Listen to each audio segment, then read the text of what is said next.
right now on 5 on Your Side at 10. The winds have settled down tonight. There's just one more disturbance to deal with before we get to the weekend. The change is happening Friday. Plus tonight, restructuring the Archdiocese. What's next for parishes after the final decisions are announced? But first, contaminated water in St. Charles. EPA testing confirms Ameren is to blame.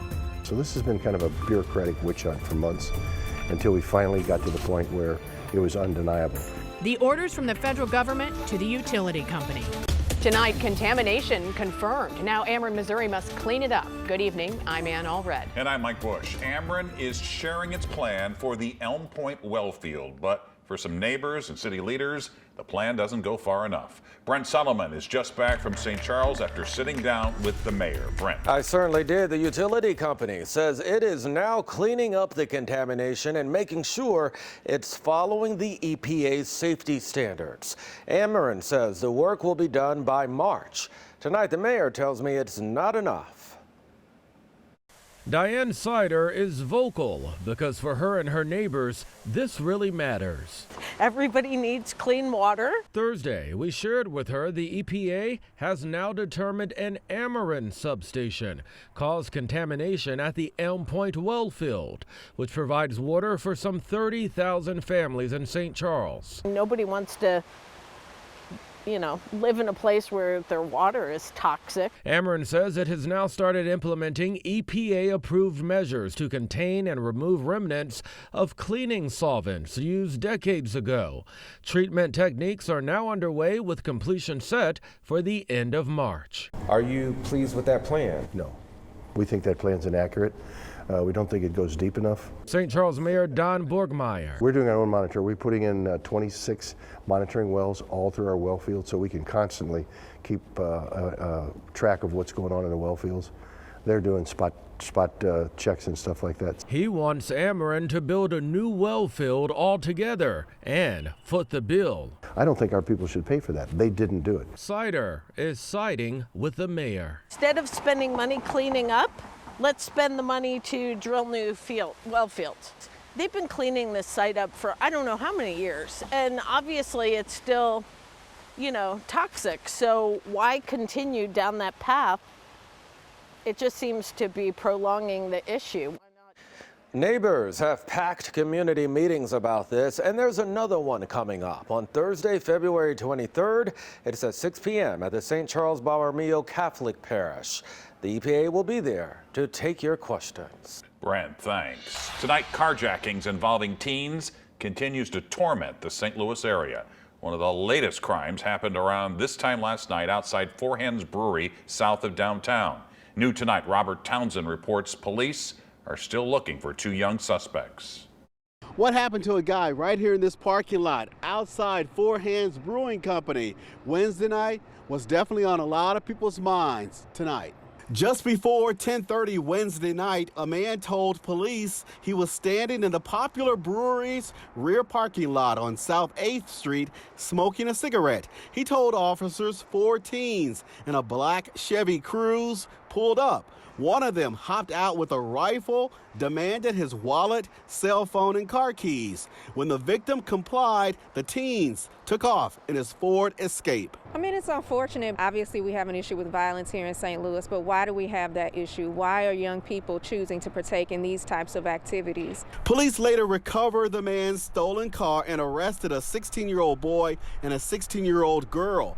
Brewery patron Stacy West Bruce is among the many concerned about the ongoing rash of crimes involving teens in the city. She says after this latest carjacking, she'd like to see community leaders do more to address the root causes of the problems. We need to come up with some alternatives that are actually changing lives so that these types of behaviors aren't desirable for people. Police tell us the victim was not hurt in any way. Now went inside Four Hands to try to get their reaction to what happened here, and they had no comment. Robert Townsend, 5 on Your Side. Caught on camera, a brazen catalytic converter thief stealing from a car in a Schnucks parking lot, broad daylight, and in front of shocked customers. Tonight, this viral video is sparking more conversation about crime. The victim tells 5 on Your Side she was only in the store at 55 in Loughborough for a few minutes. Auto mechanics say the thieves are after the platinum medals. It costs about $1,000 to replace. I've been welding rebar on them. We've been welding cages around them. It definitely deters them. If they want it, they're going to get it, but it will slow you down or maybe make you second guess that car and at least move on to another one. The victim says she waited more than 2 hours for police. We reached out to St. Louis police about a possible arrest. We've yet to hear back. Tonight, we're learning more about the case of a woman accused of terrorizing a South St. Louis family for more than a year and why it's taken so long for charges to be filed. The woman has been identified as Judy Klein. She's now charged with burglary, property damage, and unlawful use of weapons. 5 on Your Side has learned Klein lived in that home more than 20 years ago. We're told she's not in police custody. The victims say they were told by prosecutors she's in the hospital for psychiatric treatment. This case is now bringing more attention to thousands of cases that have backed up at the St. Louis Circuit Attorney's Office. A police spokesperson tells the I-Team that there are 4,100 cases in this database. The Circuit Attorney's Office says, according to its records, that number is closer to 3,000. According to police sources, the backlog has to do with COVID protocols Kim Gardner's office instituted. The protocol, which is still in place, requires officers to apply for charges through email instead of in person.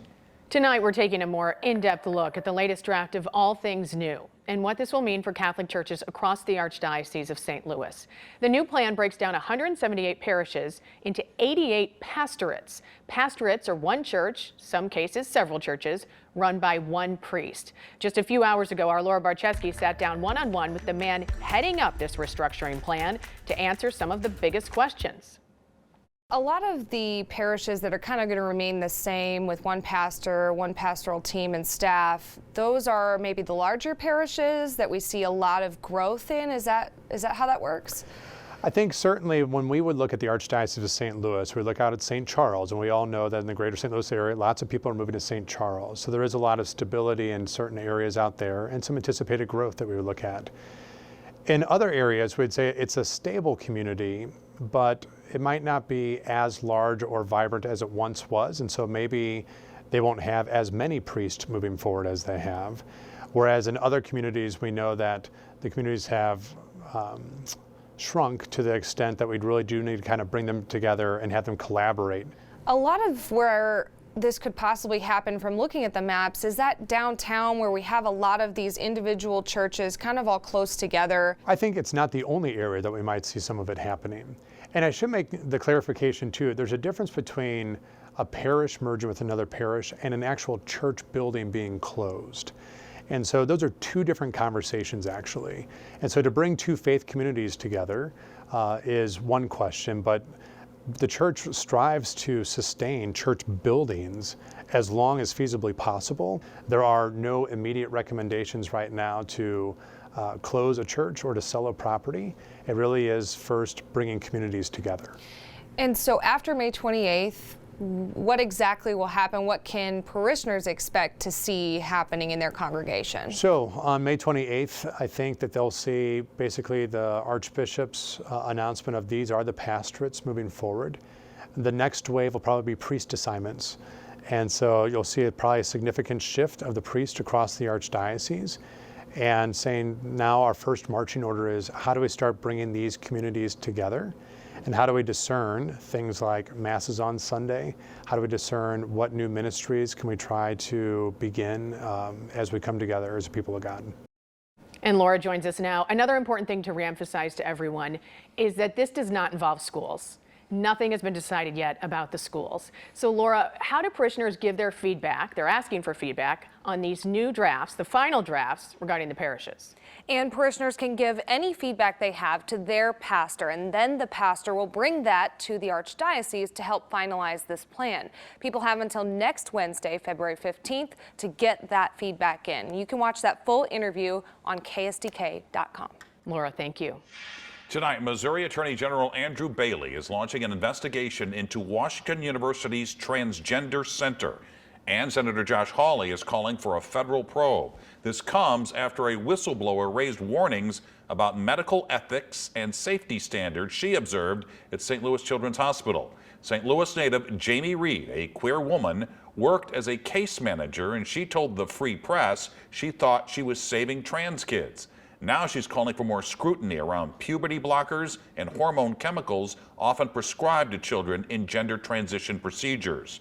Tonight, Washington University emailed a statement that reads, in part, "We are taking this matter very seriously and have already begun the process of looking into the situation to ascertain the facts. As always, our highest priority is the health and well-being of our patients."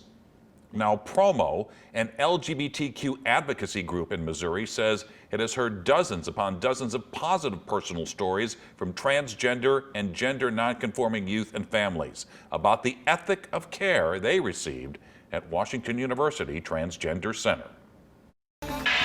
Family members say something doesn't add up about their loved one's death in a nursing home, and they want answers. Tonight, our I-Team is getting them. Trading Tarasenko. I hate seeing guys go like that, but it's part of the game. Tonight, reaction from the Blues locker room, plus sports director Frank Cusimano's take on this retuning of the note. Mother Nature playing a different tune for a couple of days. Why this brief cool down won't likely produce winter weather locally. Let me be clear, we messed up. Southwest Airlines is taking ownership of the holiday travel chaos that led to thousands of flights canceled and left 2 million passengers stranded. The company's chief operating officer testified at a Senate hearing on Capitol Hill today. The airline says it has worked to make it right with affected passengers, and fixes to the failed crew scheduling system will go live tomorrow. A town and country man died alone in a nursing home after what his family calls years of improper care. Now his family is telling their story only to our I-Team, hoping to call attention to the issue, even after the state found no deficiencies at this facility. Our Christine Byers has the story. Dennis Price wasn't supposed to survive. Dennis was in a motorcycle accident when he was 24. I mean, he was in a coma for several months. When they started to detect brain activity. In the 38 years since, Dennis regained only some of his abilities. Over the years, he's been in and out of nursing homes. For the last 4.5 years, he lived at this nursing home, Delmar Gardens West in Town and Country. We were always told after the research and everybody we all talked to that it was the best. Soon, the sisters say they started having doubts. We would get there multiple times and he would not have his oxygen on. And they all knew it was oxygen 24/7. Other times they say he would be soaked in urine. And they say their family often served meals. At one point when Dennis was in the hospital, my mom got a call from the kitchen and said, "Is one of you coming tonight?" The I-Team found in 2020 a family sued Delmar Gardens West, alleging their loved one choked to death in a dining room that was supposed to be monitored. In its response, Delmar Gardens denied the allegations, and the lawsuit is still pending. Why didn't you take him out of the facility? We would ask around at other nursing homes, and the comment was always, "This is normal for nursing homes. We can't accept that as normal for nursing homes." The sisters filed a complaint with the Missouri Department of Health and Senior Services after Dennis died. After an inspection, the state found the complaint was not substantiated. His death certificate lists pulmonary thromboembolism as his primary cause of death, but there was no autopsy. Melissa told state investigators she talked to his aide about his final moments in August of 22. She said, which I wish I could get out of my head, no, he wasn't asleep. He was in horrible pain. He said he couldn't breathe. And he told her he was giving up. That's not what the aide told state investigators, state records show. The state sent this letter to the family confirming the investigation. It states, the aide was asked several times if she thought he was actively dying that night, but she said no. And he said he was fine and did not want anything. She asked a nurse to check on him because he had a congested rattle, according to the letter. They all knew us. They knew my mom so well. They knew us and our other sister. They didn't bother to call anybody. The aide told the state she checked on him at 5:30 a.m. to make sure he was clean because sometimes he was wet. That's when she found him dead, according to the letter. We asked to speak to someone at Del Mar Gardens on camera. A spokeswoman sent this statement to the I-Team. Del Mar Gardens has a rich tradition of providing loving and compassionate care to seniors for the past 55 years. Concerns are taken seriously, and we review each carefully and act accordingly. Del Mar Gardens West was investigated by the Department of Health and Senior Services after a complaint was lodged. After a 4-part on-site investigation by DHSS, the complaints were not substantiated and the facility did not receive any deficiencies. What needs to change? There needs to be training, and there needs to be inspections not only when somebody complains, there need to be inspections constantly. There are more than 1,100 assisted care facilities in Missouri. The state tells the I-Team it inspects all of them once a year. It also investigated 15,000 complaints like the one Melissa and Teresa filed over the past 3 years. And there's only 128 investigators. Melissa and Teresa say patients like their brother deserve better. It was a miracle. He died 38 years later. Yeah, it was a miracle. Yeah. I just wish it had been died with dignity. The state also tells the I-Team Dennis's family can provide them with any records that conflict with its findings. The family tells me they intend to do so. We've included a link to inspections the state has done at other facilities on KSTK.com. If you have information about this story or to send me a confidential tip about any other story ideas, email me at Christine@KSTK.com. For the I-Team, Christine Byers, 5 on your side.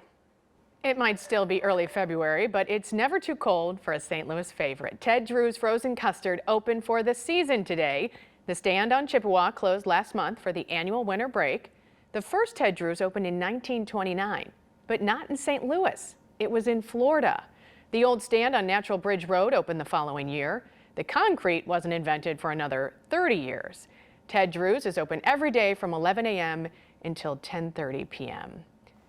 I didn't know that about the Florida original store. Yeah. Pretty interesting. Well, Chief Meteorologist Scott Connell joins us while holding an apron tonight. That's right. You know, and if you look very closely, and I'll get close for you, heat up St. Louis tomorrow. Morning, we have the rise and shine for heat at all the area Hardee's, both sides of the river. You know, we got a whole bunch of Hardee's. I'm going to be out at the one at Mid Rivers Mall. That's in St. Peter's. That'll be tomorrow morning from 5 to 7. We'll take you through today in St. Louis. But you can help heat up St. Louis, make a big difference, especially for our seniors, as, you know, some of them are struggling with the heating bills, and we want to keep them safely warm. All right, here's your rainfall totals. We picked up more than an inch of rain in a lot of spots yesterday and overnight last night, all moving out this morning. Then the winds moved in. Temperatures are in the upper 30s to lower 40s tonight. We still have clouds across the area. Our top winds today, 45 to 50 miles per hour. And yes, as expected, we had a few power outages this morning, especially it seems like Madison County in Illinois, but it didn't last terribly long. Most everybody's got their power back at this point. Storm system responsible for that continues to move on through the Great Lakes. Temperatures aren't really that cold behind it. They've dropped back into the 20s and low 30s as you go up into northern Missouri, into Iowa, and get back down into Oklahoma and Kansas. We actually have another little disturbance we're tracking. So the first one leaving here, this storm system, one with a lot of wind, which there's still a tremendous amount of wind here around the eastern Great Lakes tonight. And then we look back to the west. Got to get through this little disturbance tomorrow.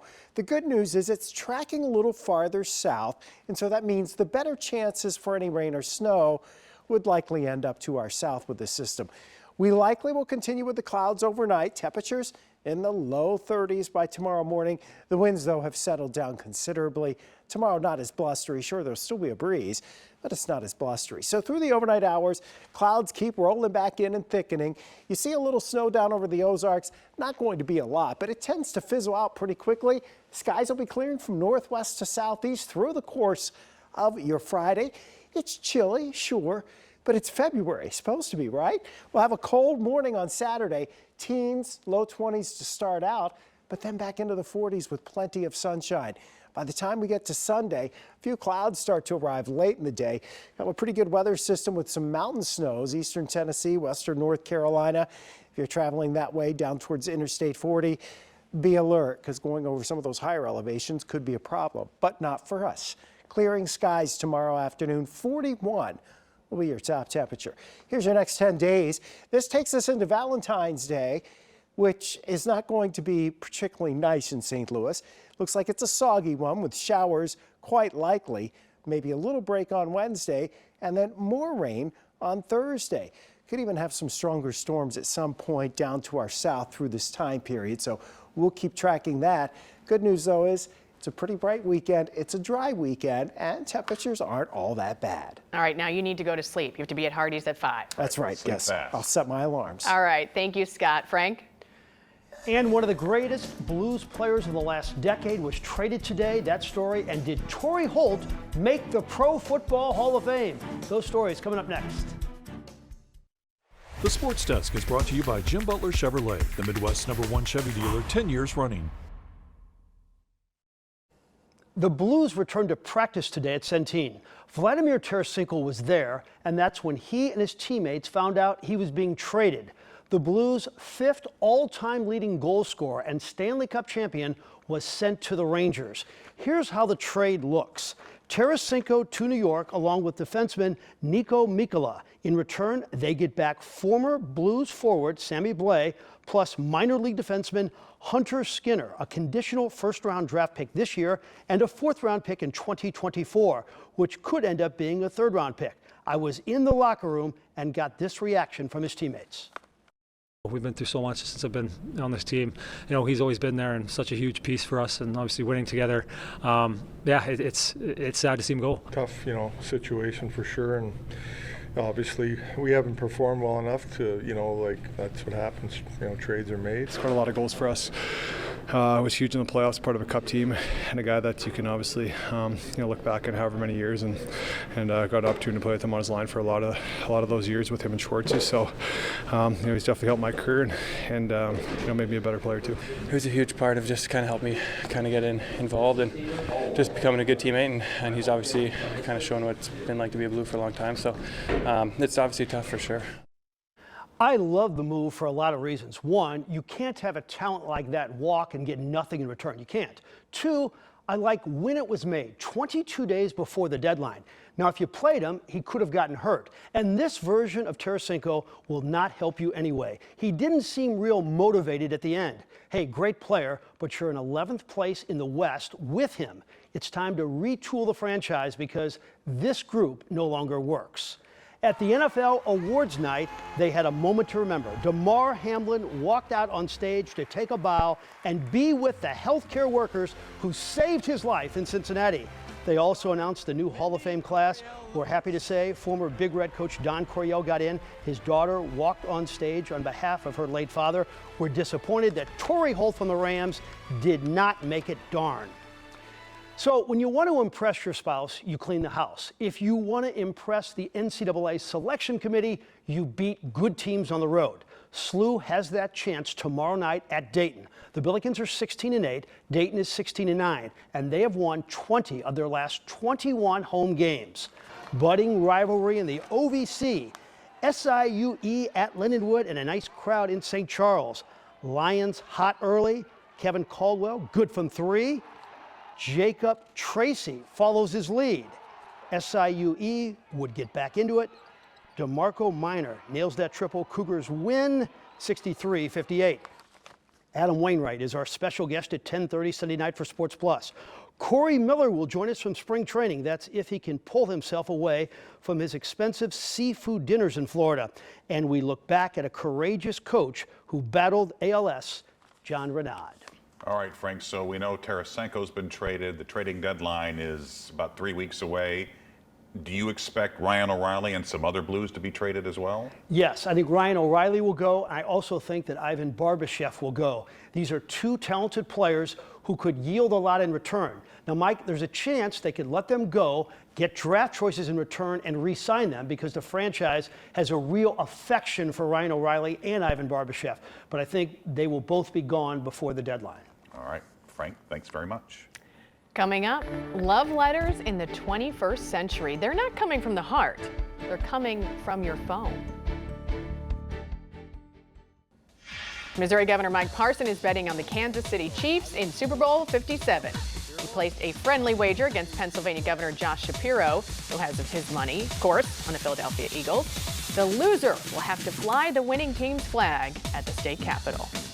Well, artificial intelligence is the new wingman. A new survey from McAfee finds 1 in 3 men plan to use ChatGPT to write love letters this Valentine's Day. But half of those surveyed said they would be offended if they discovered the letter was produced by a machine. Nearly a third say they're using AI to boost their profiles on dating apps. So ladies, you'd be offended. Of course. And if it's a really good letter, now you know how he got it.